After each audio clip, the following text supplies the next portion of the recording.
hablaremos de la muerte del delfín Francisco y del desgraciado conde de Montecuculi.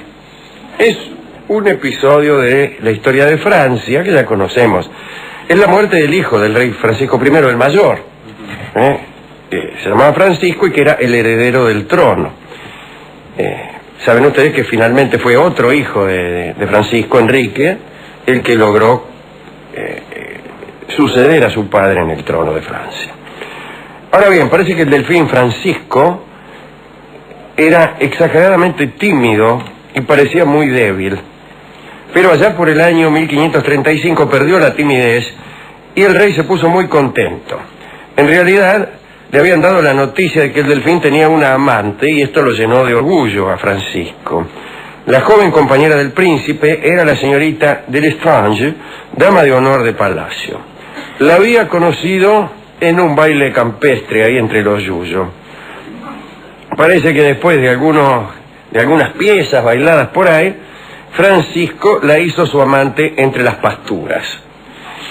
Todos esos detalles alegraron al rey, que consideraba con tristeza y dolor a todos los varones vírgenes que tuvieran más de 14 años. Las nuevas relaciones del delfín lo llevaron, sin embargo, a un frenesí que él desconocía en otros tiempos. Desde luego amaba desaforadamente a Mademoiselle Lestrange, salía también de caza y se entregaba a juegos de pelota, durante los cuales recibía el aplauso cariñoso de su nuevo amor. Me parece que Mademoiselle iba a ver cómo el delfín jugaba la pelota y lo aplaudía. Por esos tiempos, el emperador Carlos V de España y Alemania parecía vencer a todas partes. Era vencer en todas partes, era el enemigo de Francisco I de Francia, ¿no? Incluso en el propio territorio francés, las tropas de Carlos andaban en Provenza y en la Picardía, y justamente durante la campaña de Carlos y durante la defensa de sus regiones por parte de Francisco, tuvo lugar el hecho que mencionamos. Durante una partida de pelota, el primogénito del rey se sofocó, el príncipe Francisco se sofocó, bebió agua helada y murió a los 5 días. Tenía 18 años de edad. Todos sabemos que cuando uno bebe agua helada después de un partido de pelota, se muere. A mí me lo decía continuamente mi abuela, que era muy aficionada a la literatura. Sin embargo, en la corte francesa empezaron a tejerse sospechas acerca de la muerte del delfín. Nadie quiso creer que pudiera haber muerto por beber agua helada. Pero además, muchos no querían creer que había muerto por tomar agua helada después de un partido de pelota, porque eso significaba una cierta debilidad en la estirpe. Ellos querían pertenecer a una familia de personas fuertes que no se morían por tomar agua después de un partido de pelota. Entonces convenía más bien que los asesinaran. Bien. Primeramente empezaron a sospechar de la pobre Mademoiselle de Lestrange. Se dijo que el príncipe Francisco ya había llegado sofocado a la partida de pelota a causa de los embates que la amante le había propuesto unos momentos antes. Ya se sabe que no solamente uno se muere si bebe agua helada después de un partido de pelota, sino también si tiene unos encuentros venéreos antes del partido de pelota. Instrucciones para morirse. Téngase un encuentro venéreo antes del partido de pelota. Juéguese un partido de pelota y bébase agua helada. Inmediatamente usted morirá. La muchacha se asustó ante estas murmuraciones y abandonó la corte. Hizo bien, en realidad. Desaparecida el amante, se buscó otro responsable. La corte y Francia entera dijeron que el emperador Carlos V de Alemania y España había hecho envenenar al delfín. Cuenta Voltaire que esta acusación, que el propio Voltaire dice que es falsa, se repitió durante centurias. El poeta Malherbe la refirió en una de sus odas. Otros historiadores, como Genol, sostuvieron esto, ¿no? Que a Francisco lo envenenaron y que los envenenadores fueron esbirros de Carlos. Según estos historiadores, parece que había un cómplice principal en esta conspiración del emperador Carlos. Y ese cómplice era un noble italiano que estaba al servicio del Delfín y que era el conde de Montecuculi, copero real, que había estado junto al príncipe durante el juego de pelota, el que le alcanzaba las copas de agua después de todo, el conde de Montecuculi. Este conde había llegado a Francia desde Ferrara, allí donde gobernaban los d'Este, allá por 1520. Su procedencia italiana y su afición por la química lo hicieron un sospechoso perfecto, porque en aquel entonces se tenían por ciertas tres cosas. La primera, que si uno hacía el amor antes de un partido de pelota, moría. La segunda, que si uno bebía agua después de un partido de pelota, moría. Y la tercera, que si uno era italiano y químico, era también envenenador. Y entonces empezaron a perseguirlo. Tal como había hecho el amante del Delfín, el conde de Montecuculi decidió huir de aquella corte antes de recibir un castigo absurdo.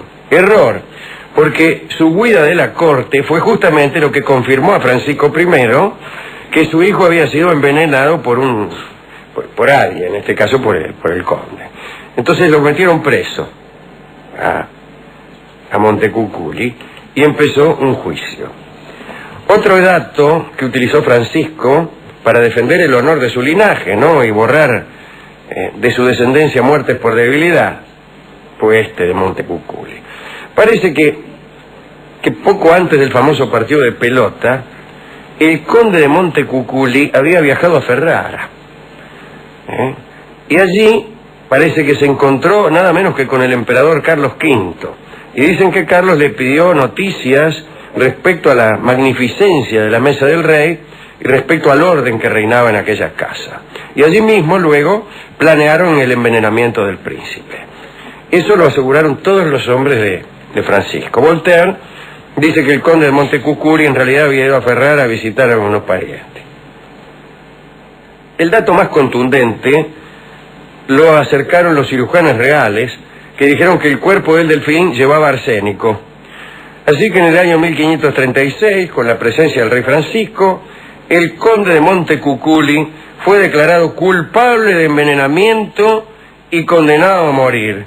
Entonces le dislocaron los miembros y después lo mataron, lo ejecutaron. Voltaire se ha indignado con esa muerte.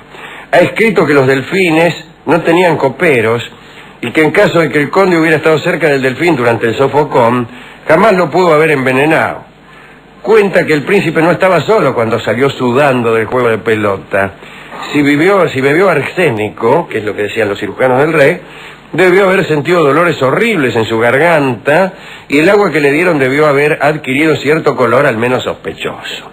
También se pregunta Voltaire qué interés podía tener el conde de Montecuculi en matar a un delfín cuando el rey Francisco tenía otro heredero, Enrique, que finalmente llegó al trono, así que se ganaba con eso. Bueno, nada. Último detalle. Algún tiempo después de la muerte del servidor, Montecuculi, corrieron otros rumores que no llegaron a nada.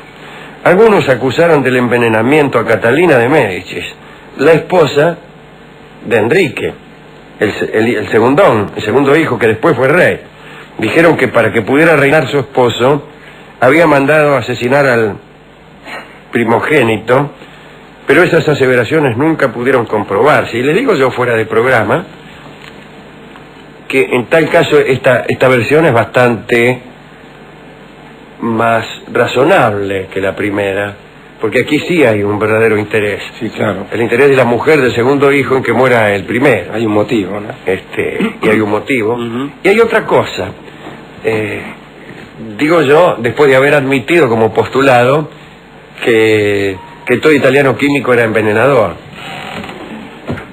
Catalina tenía efectivamente unos perfumistas, yo no me acuerdo si se llamaban Ruggeri, que trabajaban para ella, pero que en realidad no eran perfumistas o no lo eran a tiempo completo, puesto que fuera de hora se dedicaban a envenenar casualmente a los enemigos de Catalina de Medici, que tenía muchos. Sin embargo, esto se verificó en una etapa muy posterior, ya incluso muerto Enrique II, cuando Catalina quedó como reina madre, y como regente y como dominante en la política francesa, y tenía por costumbre utilizar como estrategia política el asesinato de las personas que le molestaban. Y como los envenenadores que trabajaban para ella eran muy diestros, pues prefería ese método. Se me dirá que utilizó también otros. Recuérdese la famosa noche de San Bartolomé, en la que fueron asesinados centenares y aún miles de protestantes, y recuérdese que fue ella la instigadora de aquella matanza. Pero esto lo digo yo fuera de programa, ahora que estamos en la Argentina, ahora que Catalina y todos los protagonistas han muerto hace siglos y que a nadie le importa mucho, ¿no? Esto en 1560 me pudo costar la vida. Así que no reclamo para mí ninguna condecoración. Ni para mí ni para muchos que cacarean ahora que Catalina de Medici ya se ha muerto. Bien, ¿a quién quiere dedicar esto? Bueno, al Delfín Francisco, Alejandro. Sí, pobrecito. ¿Usted sobre todo qué cree sabe que por qué? sucedió? ¿Por qué? Porque no debe ser fácil, soportar o vivir con un padre que ya a los 14 años empieza a molestar con que uno tiene que iniciarse en la vida sexual y estas cosas. Esos padres que tienen como una obsesión porque sus hijos demuestran rápidamente. ¿Qué debe hacer uno como padre? Impedir que el hijo tenga trato... No, ¿cómo lo va a impedir? Sexual hasta que no se case, desde luego. No, ¿qué le agarró? Con una persona elegida por uno. No, eso es un horror lo que usted plantea. Lo está diciendo usted, Rolón. No, yo no estoy diciendo eso. ¿Quién debe elegir? El padre. Entonces, lo dicho, el doctor Rolón ha dejado aquí una enseñanza. El padre debe elegir a la mujer de su hijo y no debe permitir que tenga trato carnal con ninguna otra con anterioridad a este suceso. ¿Es eso lo que...? No. Ah, no, al contrario. No, al contrario no. El padre es el padre el que debe elegir. ¿Qué debe elegir del padre? Nada, el padre debe dejar que el hijo viva en paz y elija por sí mismo cuando llegue el momento, sin ponerse tan ansioso. Lo dicho, el padre debe permitir que el hijo traiga mujeres continuamente a la casa, e incluso debe asomarse para ver si liga alguno. Gracias, doctor Rolón. Gracias, Rolón. Gracias, doctor. Como le enseñaron en el jardín, para compartir, nene. Sí. Con papi. Hemos ido a la discoteca a buscar un disco sobre Catalina de Medici, o sobre envenenamientos, o sobre personas que toman una copa de agua helada después de jugar a la pelota. Sí. Y vamos a escuchar nada menos que a Guillermo Rico en el tango que se llama La Última Copa. Que La después última todo copa de agua helada que bebió el Delfín después de jugar a la pelota y después de haber estado unas cuantas horas con la amante que le había elegido su padre. Así que canta ya mismo Guillermo Rico, nuestro querido amigo Guillermo Rico, acompañado por la Orquesta de Canaro, este tango que se llama La Última Copa. Adelante.